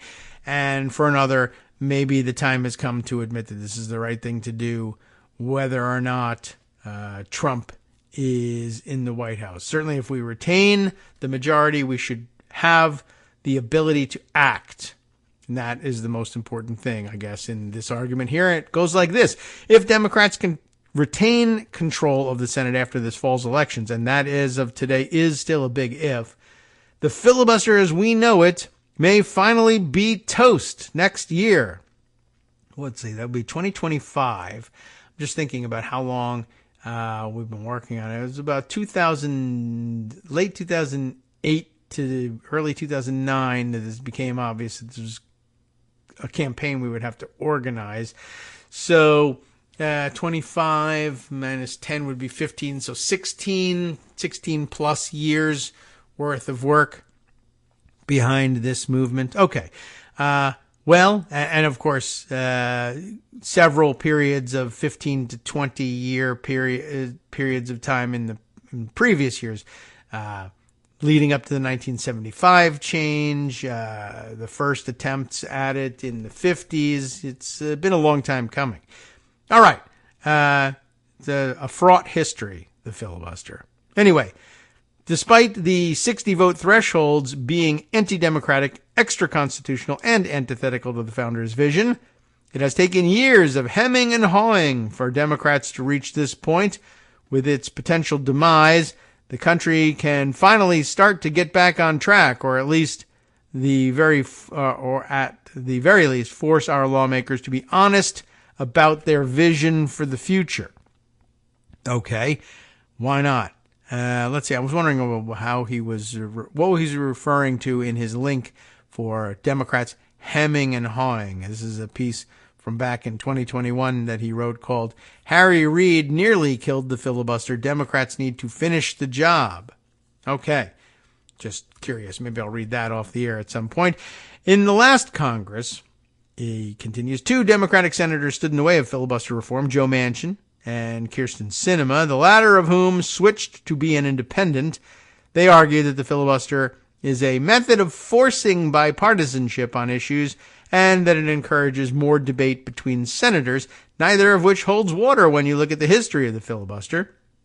Thanks to Sinema and Manchin, Democrats had to leave many wins on the table, including subsidized child care for struggling parents, codifying Roe v. Wade, and much-needed protections for voting rights. Those big-ticket items wouldn't have just made millions of Americans' lives better, but they also might have helped Democrats this November. Help we won't have available to us, I guess. Any Democratic plan for reform would require majority support, of course, either 51 senators or, should Vice President Kamala Harris be reelected this fall, 50 votes plus the vice president's tie-breaking vote. As things stand, the Democrats' chances of holding the Senate aren't ideal. The party's defending nearly twice as many seats as Republicans are, including 3 in states that Donald Trump has won twice. But both Manchin and Sinema are retiring this term, and as NBC News has reported, Democratic candidates looking to join the Senate's ranks are all in on reform. And here, an excerpt from the NBC News report that they're talking about. The likely Democratic nominee to replace Sinema in Arizona, Representative Ruben Gallego, promises that if he is elected, he would support, quote, waiving the filibuster to codify Roe v. Wade. That's not exactly filibuster reform, but it is getting it out of the way in a big issue anyway, but only that issue so far. Democratic candidates for open seats in California, that being Representative Adam Schiff, Michigan, Representative Elise Stefanik, Delaware, Representative Lisa Blunt Rochester, and Maryland, where it's County Executive Angela Also Brooks, have all called for eliminating the filibuster. And the Democrats running in the red-leaning states of Texas, where it's Colin Allred, and Florida, where it's Debbie Muscarell Powell, have also championed exceptions to the filibuster to establish federal abortion rights. So, standing with Ruben Gallego on that one, not quite on the elimination of the filibuster, but a carve-out. The GOP is favored in those states, but Democrats can hold the majority without them. Now back to Hayes Brown here. The timing of the filibuster reform might seem risky. Not only is control of the Senate a toss-up, but so is control of the White House and the House of Representatives. But it's still worth pushing filibuster reform, even if the GOP keeps the House and Trump returns to the presidency. It's a task that will be made slightly easier as Senator Mitch McConnell, one of the filibuster's foremost defenders, when he needs it anyway, steps down as the leader of the GOP caucus. In contrast, Trump has pushed repeatedly to have the GOP end the filibuster. The GOP, yes, end the filibuster, when it held the trifecta in the first half of his term. While the main candidates to replace McConnell also seem dead set on continuing his legacy on that front, not all Republicans are 100% no's. The filibuster has meant different things over time, Senator Josh Hawley told NBC News. Don't put any stock in what he says, though. And there are different ways to implement it, so we could talk about how the filibuster is structured. Do you have to hold the floor or not, etc.? We would probably have a conversation on that. Hawley was referring to one option short of totally abolishing the filibuster, that is, forcing senators to go back to the talking filibuster, as seen in the film Mr. Smith Goes to Washington. That's how the filibuster worked for most of its existence. Is that true still? And how many Americans still assume that it works. I guess, I guess for most of it, well, I don't know. It's been a long, long stretch now that it has been possible to conduct silent filibusters. But when would that have? That would have maybe changed in the 70s with the 2-track thing. So that's about, I don't know. So let's say it happened in 72 or so. The filibuster was kind of invented in 1917. So 55 years. I guess so. But 1972 plus another 55 years would bring us to 2027. So it's about even. It's pulling up there. I guess it's most of its existence. If I don't know if I pegged the right year of 1972 for the adoption of the 2-track procedure that enabled the silent, non-talking filibusters. But anyway, just by way of pointing out how long we've been working on the reform. They reformed the thing and turned it into the non-talking, more convenient filibuster. Saber-rattling, I guess, filibuster. But now it's been almost as long, if not longer, that's been the case than the old talking filibuster. Just a point of information along the way. Anyway, senators would once again, under that reform, have to hold the floor to prevent legislation from moving forward with a majority of votes, rather than the current method, which requires only that a senator's staffer send an email.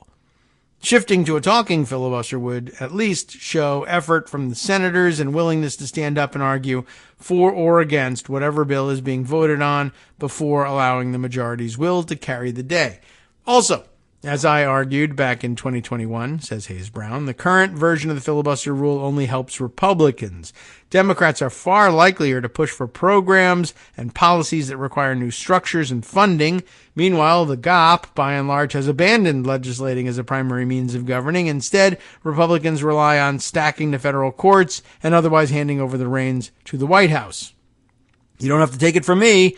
Here's what Senator Ron Johnson, a Republican, of course, of Wisconsin, told NBC News in explaining his support for the filibuster. He said, "We're united in that, like the Reich, I guess. We realize the tables will turn, and if they had ultimate control, this country would be over," Johnson said, calling it a bulwark against socialist and radical left policies. He said that if Donald Trump wins the presidency, he should use executive power to secure the border if Democrats filibuster immigration bills. Except, of course, Donald Trump himself said, no, you should actually get rid of the filibuster because Republicans held the Senate at first. Anyway, the filibuster, in his own words, I guess Johnson's own words, is a roadblock against democratic policies and tyranny. But GOP priorities can just go through the presidency. In this way, filibuster reform, even during Republican control, would help remove an argument in favor of Trump's governing solely through executive action. Republicans opposed to broadly unpopular policies, like, say, a nationwide abortion ban, wouldn't be able to hide behind the filibuster, as Manchin and Sinema did across the aisle, when only a simple majority would have been required to pass legislation. The legislative gridlock we've seen has been a major reason that the last 3 presidents have worked to find whatever loopholes possible to act without Congress, especially on immigration. The filibuster is thus a win-win for autocratically minded Republicans. There are no, well, not none, but anyway. The idea of autocratically minded Democrats, few and far between, if any. But Republicans, pretty much all of them at this stage, when they're in the minority, it allows them to block major legislation. When they're in the majority, it serves as an excuse to have the White House move unilaterally. It's in Democrats and the country's best interest, then, to support changes to the filibuster no matter who wins this fall. All right. well worth considering, and brings us almost to the last break of the show. Now time, though, to consider what might be coming up next and what to head off to after our break. There are several options, as you know. All right, let's see. What do we do with the few seconds left before the music? Well, we can tease a couple of things. I included in yesterday's roundup because it covered part of the latest information that Joan referred to, a Politico article that we didn't actually read into the record, and so perhaps we will do that today. That is that covered the latest developments, which is to say that there were none, among Senate Democrats pondering just what the F to do about Sam Alito and his latest of his foibles, the upside-down flag incident, and whether or not they ought to move forward with hearings, despite the fact that Dick Durbin doesn't think they'll result in anything. Hi, everybody. It's me, David Waldman. Yes, the same guy who interrupts you all the time. Interrupting you one more time just to tell you again, another reminder that your contributions are what keep this show on the air, and Patreon.com, Patreon.com, is still among the easiest ways to make the sustaining subscription donations that keep us afloat. Are you ready for the pep talk about how our Patreon campaign is still going strong and growing? Well, too bad. Yeah, the plain fact is we actually are headed in the wrong direction, and whereas we once had about 175 monthly patrons, we're now actually down below 150. Time to recruit some more. Not exactly the kind of news I wanted to share, but there it is. For those of you in a position to support the show, Patreon.com does make it easy to make those secure, recurring monthly contributions to do so. Patreon.com/KagroX gets you straight to our donation page. We've been through a lot together. The worst of the pandemic, we hope. The worst of the insurrection, we hope. So go ahead and treat yourself. You don't need an excuse. Give yourself the gift of a little something you enjoy in life. Support the show. And of course, if you happen to prefer using PayPal or even the Square Cash app, we're up and running on those options too. So thanks again, everyone, for all your support. We couldn't, or at least shouldn't, do it without you. Hope you'll be on board soon too. Thanks for all your support.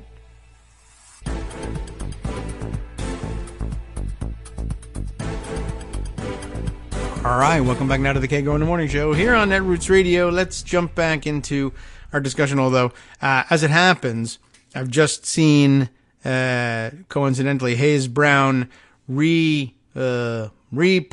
whatever the hell we call it, on Blue Sky, back into my timeline, just laughing at, I guess, some Google AI search results. Just one of the more amazing things.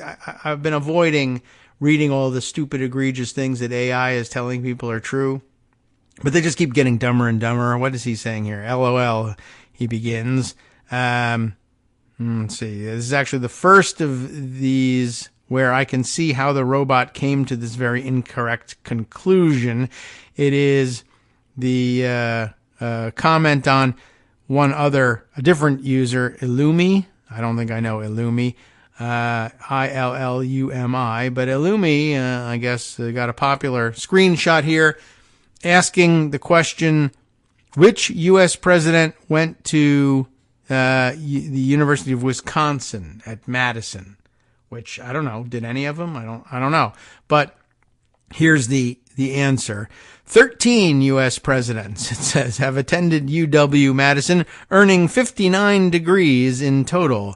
Some of these presidents include, and I'd like to know, what is Hayes seeing that helps understand how you come to this conclusion? I was reading it and I was thinking, maybe it's the number of presidents who have perhaps spoken at graduations at Wisconsin and received honorary degrees, something like that. When you say attended UW, well, I visited UW. Is that what you mean? But no, I can't make heads or tails out of Andrew Jackson having not only visited the University of Wisconsin, but graduated in the class of 2005. I mean, unless it's people who have that name. How did it get to this? Anyway, That's pretty interesting. I guess I have to put this aside for you because you kind of have to see it to believe it. But Andrew Jackson, William Harrison graduated in 1953 and 1974. John Tyler graduated in 1958 and 1969. Andrew Johnson earned 14 degrees, including the classes of 1947, 1965, 1985, 1996, 1998, 2000, 2006, 2007, 2010, 2011, and 2012. I guess that must be it. Like people named Andrew Johnson. James Buchanan, there was a Harry Truman and a John Kennedy, who graduated in all the years, of course. And there you go. Thanks, Google AI. That was really super great. All right. Well, just wondering. It does get worse and worse every day. Do I need to have Hayes Browns laughing at it, or is it okay to have the original? All right. Well, I'll open them both up and we'll get back to it. Okay, so I told you that I had some other things in mind that I wanted to share with you, including what the hell to do about, if anything, and I guess so far nothing, about Alito. We have Politico's article from yesterday, which I passed on to you via Scott Anderson's summary of yesterday's show. Senate Democrats split on next steps after Alito flag flap. Oh boy, I had to say that one slowly. Let's see. Anthony Adragna and Ursula Perano, the Italian connection, teaming up for this one. 1 point of Democratic agreement. It is pointing to your wife is never a good defense. That sounds pretty true. And of course, Alito went with that one for some unknown reason. Senate Democrats are united in at least condemning the upside-down U.S. flag flown at U.S. Supreme Court Justice Samuel Alito's home. They're split, though, not only on the pea soup, but on where to go from there. And it is, in fact, bean soup, not pea soup, that is traditionally served in the Senate cafeteria. Judiciary Chair Dick Durbin, who could greatly influence those next steps by Democrats, said his panel wasn't prepared to hold a hearing on the matter after the justice told the New York Times that his wife briefly flew the flag amid a dispute with neighbors without his knowledge.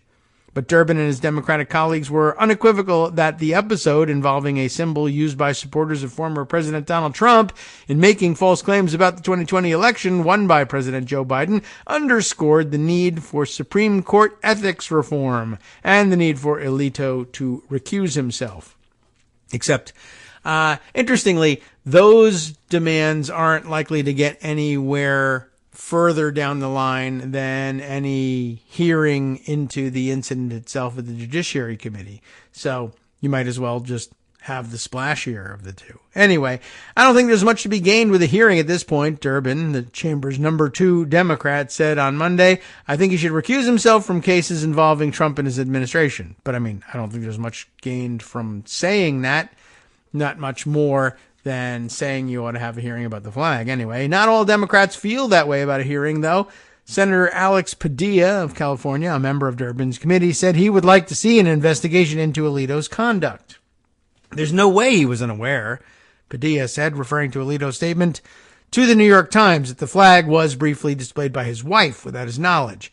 Sheldon Whitehouse, a senior member of the panel, agreed in a statement to Politico. Supplying strange excuses to Fox News is not a substitute for a real investigation into whether Justice Alito needs to recuse from insurrection cases. Whitehouse said the episode underscored the need to pass his legislation overhauling ethics and transparency requirements for the Supreme Court, which passed the committee in July of 2023 on a party line vote, despite fierce GOP opposition. A group of 45 House Democrats also urged Alito to recuse himself from all January 6th and 2020 election-related cases in a Tuesday letter led by Representative Hank Johnson of Georgia. 1 point of Democratic agreement. The explanation for the flag flap was unconvincing. I don't think Alito has a thing for gold bars, said Senator John Fetterman, yowza, referring to the ongoing corruption case of Senator Bob Menendez, who has also cast blame on his wife for some of the alleged conduct. But I don't ever think throwing your wife under the bus is ever going to be a great strategy for anything. Durbin agreed. I've been in this business for a few years, and I want to tell you, pointing to your wife is never a good defense.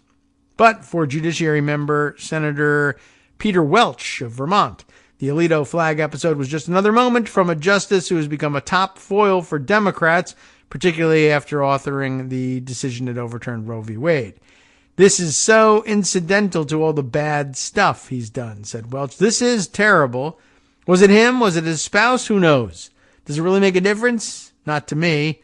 What makes a difference to me is his terrible decisions to shoot off his mouth. He's just a terrible justice, which is a strong statement, but is essentially a rejection of the idea that they ought to begin some sort of hearings or investigations. So, interesting bit of dodge there.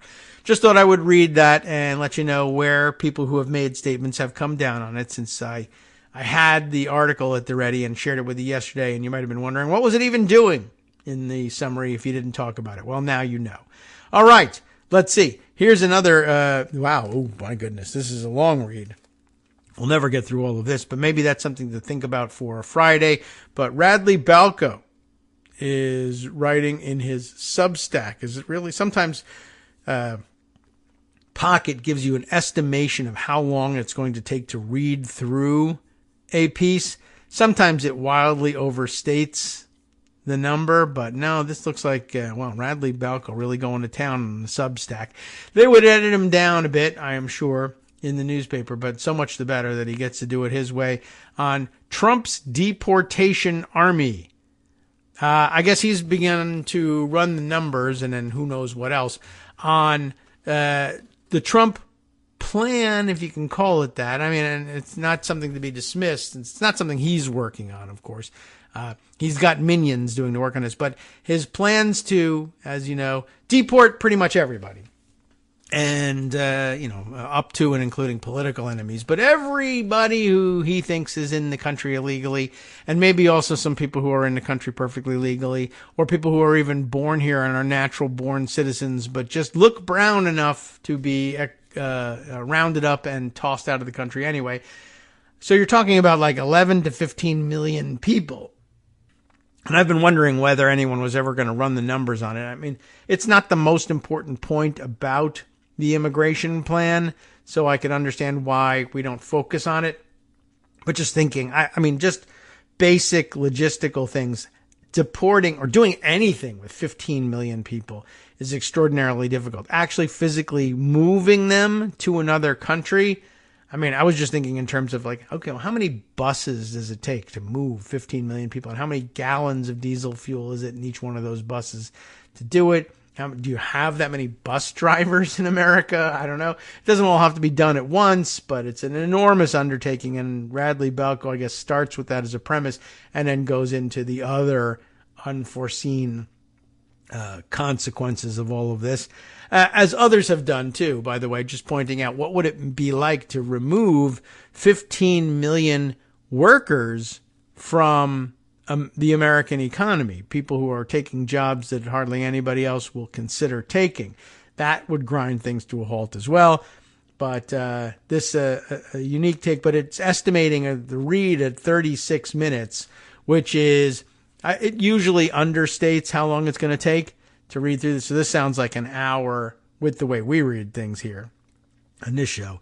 Not that we read slowly, but that we stop to discuss everything. But this is of interest, so maybe we want to study up on it and give ourselves a day or two to make our way through it. Trump's deportation army, the former president's vow to deport 15 million people, is, of course, the cruelest, most illiberal, most openly authoritarian campaign promise in modern U.S. history. Oh, and it would also destroy the economy. So that'll give you a hint as to what that is about. Just a bit of a preview on that front.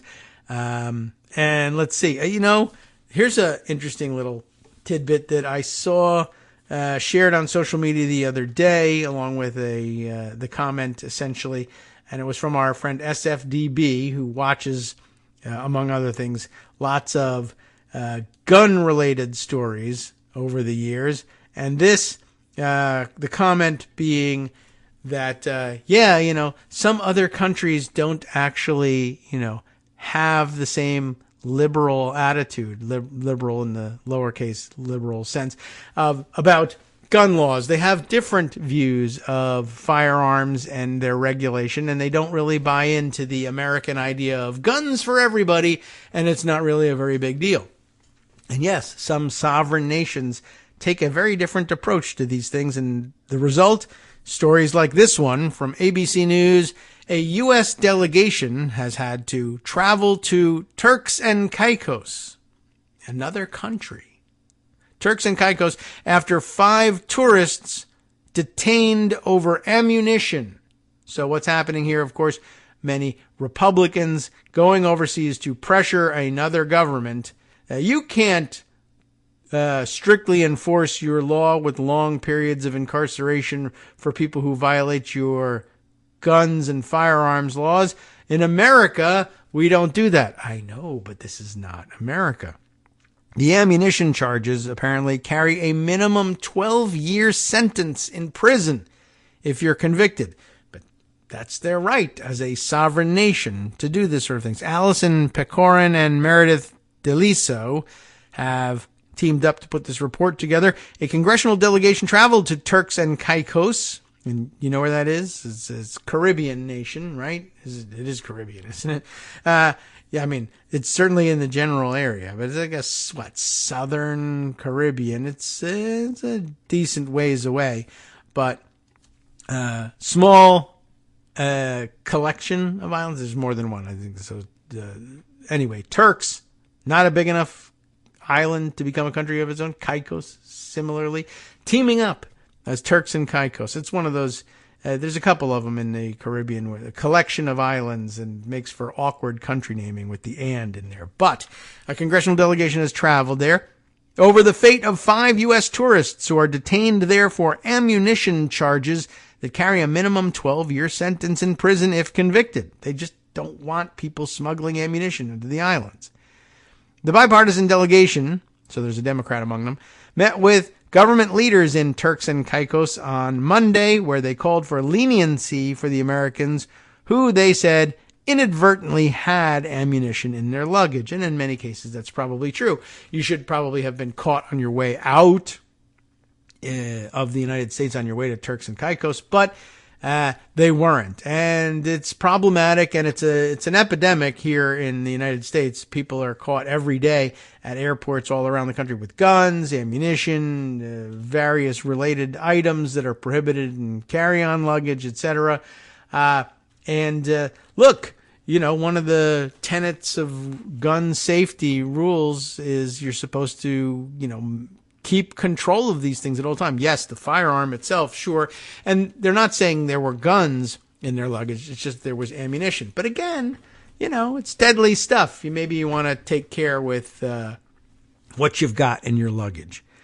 Anyway, Oklahoma Senator Markwayne Mullin was among them, one of the members of the delegation, and he told Good Morning America that he left the meetings feeling like they, quote, didn't find a real path forward and are considering next steps if they can't reach a solution. And remember, the dynamics here are important people from the United States of America going to a totally different country and saying, I think your judicial system is stupid and screwy, and despite the fact that this is the law and they clearly violated it and in some cases even pled guilty to it, you should be letting them go anyway, because in America this would be considered no big deal.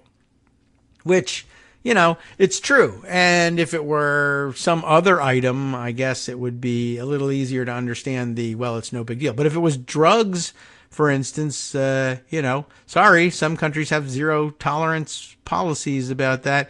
And they chose to impose that on a different thing that you really like recreationally. And we're not talking about marijuana. We're talking about guns and shooting. Well, they just don't agree with you on that one.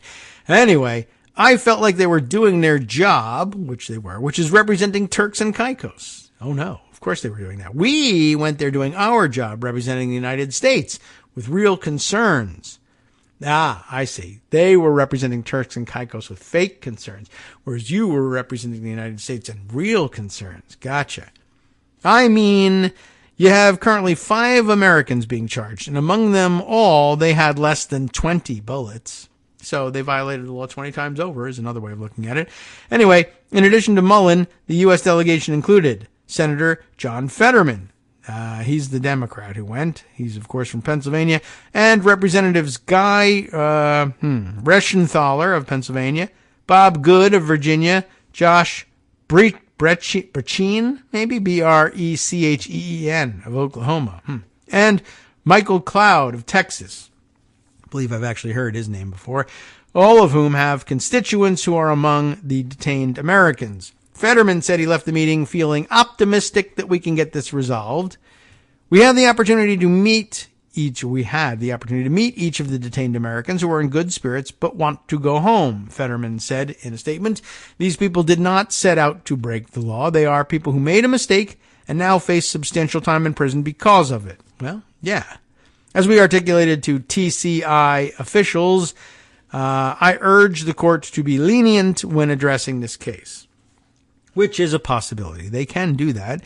In the most recent case, Sharita Shanice Greer, G-R-I-E-R, sometimes pronounced Greer, I think, of Orlando, was visiting Turks and Caicos with her daughter for Mother's Day. How nice. When, during a routine search at the Howard Hamilton International Airport on May 13th, officials claim to have found 2 rounds of ammunition in her bag, police said. She was charged with 1 count of possession of ammunition and released on $15,000 bail. She's been ordered to remain in the Caribbean territory until the completion of her case, police sources said. So they're not languishing in prison. That's nice. It's costing them a pretty penny, I'm sure, to maintain themselves there. But you are in a tropical paradise, for the duration. Ryan Watson of Oklahoma was arrested on April 12th after hunting ammunition was allegedly found in his carry-on bag before flying home with his wife. He was released on $15,000 bond, same number, but remains on the islands as his court case continues. Watson told ABC News he didn't know the ammunition was in the bag. I know, but it doesn't matter. Tyler Scott Wenrich of Virginia was charged on April 23rd when officials found illegal ammunition during a checkpoint on Turks and Caicos while he was traveling on a cruise, investigators said. His plea hearing is scheduled for Tuesday. So that already happened. Don't know how it came out. Brian Hagerich of Pennsylvania awaiting sentencing on the islands after pleading guilty to possession of 20 rounds of ammunition, which of course means that they are now over 20 and Mark Wayne Mullen is wrong. I don't know. If we can say, oh my gosh, they had 26 rounds instead of less than 20. Well, wrong is wrong. Just pointing that out. Hagerich, who was arrested in February, told ABC News he forgot hunting ammunition was in his bag while he was traveling. His next hearing has been scheduled for Friday. I always empty my bags in between trips. Maybe you should do the same, especially if you're carrying a lot of ammunition around. Michael Lee Evans of Texas also pleaded guilty to possession of 7 9mm rounds of ammunition in his luggage and is awaiting sentencing scheduled for June 18th. Mullen said one family has already spent more than $100,000 in attorney's fees. Well, you could do that here in America, too. While a father has had to borrow money to be able to stay on the island while his son's case plays out and is, quote, literally living off hot dogs and rice, which is probably what a lot of people are doing on Turks and Caicos, so welcome to it. So, again, he's had to borrow money in order to stay in a hotel on an island paradise while his son goes, you want to be there to support your kid, but, it's not 100% necessary. That was, all right. Who knows? Maybe the kid's very young. We have to have some type of solution here, Mullen said, adding that it is unacceptable that one American from Indiana has already served a 6-month prison sentence on the ammunition charge. Why is it unacceptable? The charge should land you in jail for 12 years. 6 months in prison, I don't know what to tell you. And by the way, you can stay in prison for free. Just pointing that out. 2 years ago, the Turks and Caicos government tightened their gun laws and prohibited civilian firearms or ammunition.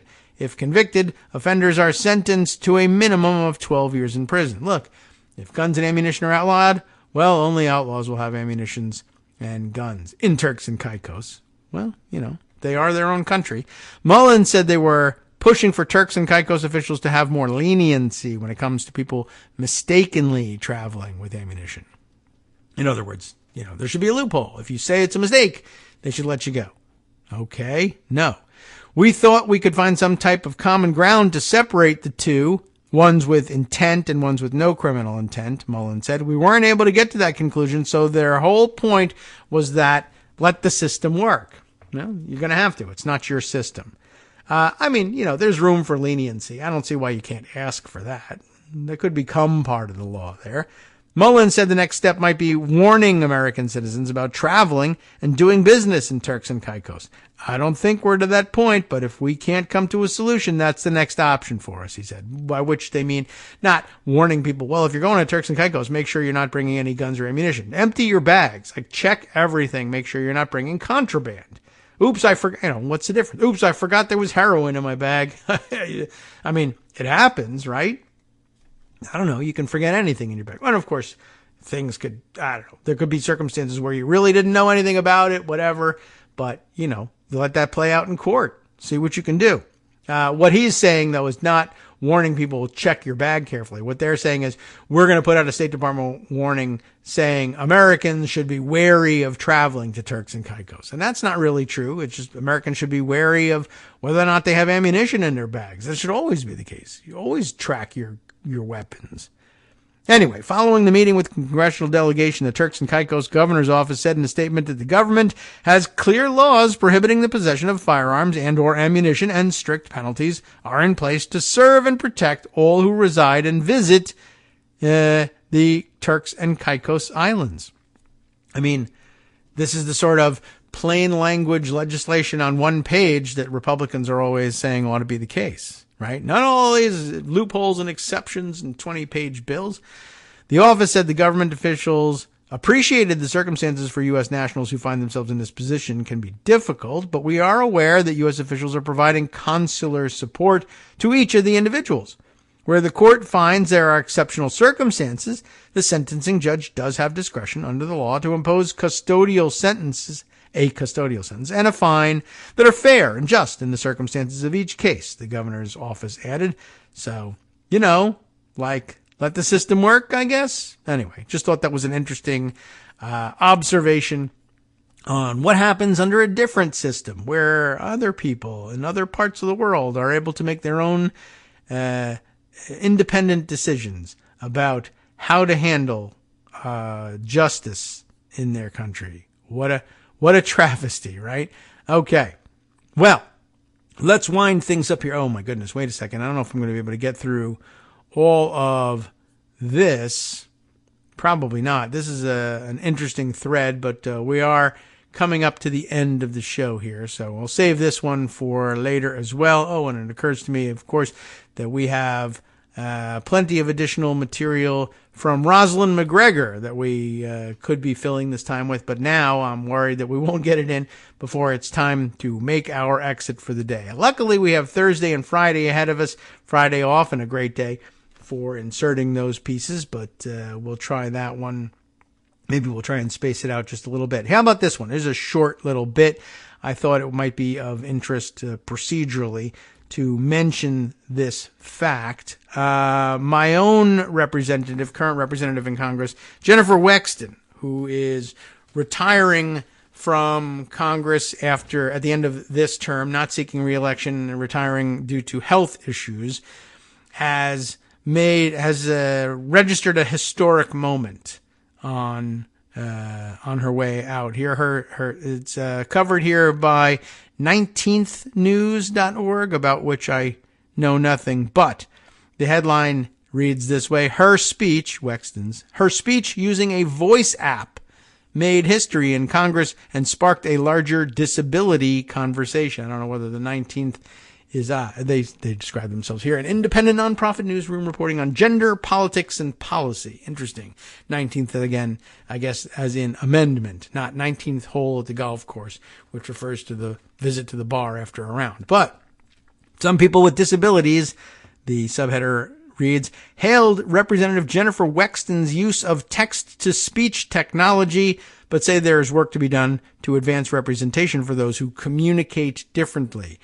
It is noted here, oh my goodness, I'm just realizing I'm probably going to have to try and pronounce the condition from which Jennifer Wexton suffers. But last week, and this may be now 2 weeks ago, Jennifer Wexton made disability history by becoming the first member of Congress to deliver a speech using an augmentative and alternative communication device on the House floor. Wexton has a rare degenerative condition called progressive supranuclear palsy. I think that was not actually hard to pronounce, or PSP. However, some in the disability community feel that the news coverage has missed the point, focusing on the novelty of it without acknowledging Wexton's actions in the deeper historical and social context of a world that is not built for people like them.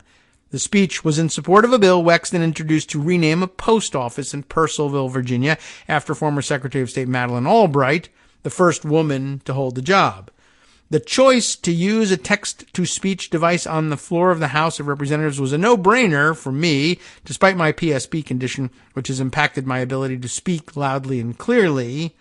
I want to keep doing my job, and that means relying on this device to have my voice heard in Congress, Wexton told the 19th. Very true, and very interesting to just see it done and to realize that it was only done for the first time at this late date. Seems like it might have happened earlier, but no. The 19th spoke with disabled people who use augmentative and alternative communication similar to Wexton's about how they felt about this historic moment and about the surrounding news coverage. They expressed joy, frustration, and hope for a better future.